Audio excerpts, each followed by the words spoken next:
Dugin's notion of a Eurasian empire, if you really think about what those Eurasian empires used to be, they made fabulous claims of universalism. The Chinese empires made claims that every kind of civilization is possible ultimately within this kind of state. And the same is also true for the Roman Empire, right?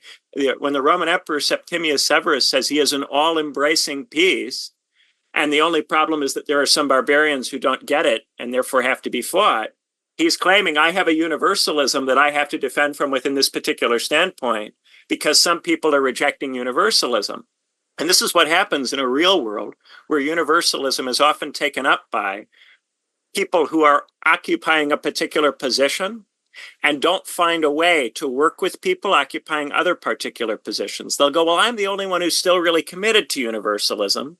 These other people have become enemies of it. And you get this in terms of religious conflict, right? Between Christians and Muslims, both claim to be interested in a universal notion of God to whom everyone ultimately belongs, right? And yet, oftentimes politically, there's a separation that occurs.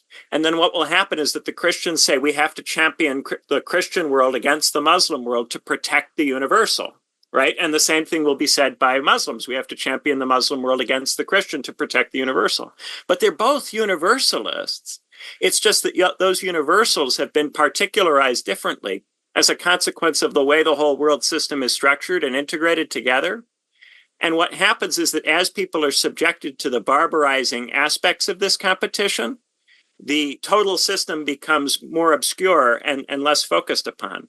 So certainly Zizek, in his brightest moments, will still be a full-throated universalist. And in his soberest moments, he will articulate a defense of the universal, as we all do when we're good, mentally and in the right kind of space, because the universalism is true. And we are all human and can all interface with it, right?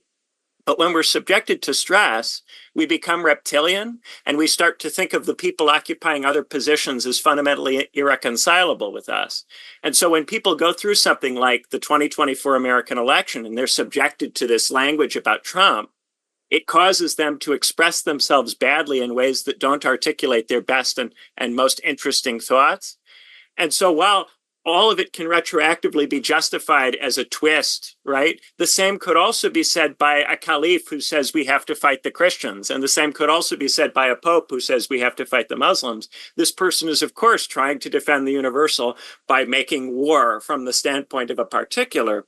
The way to stop the warmongering is to insist that that is not an acceptable move, and to insist that there does have to continue to be dialogue and working across.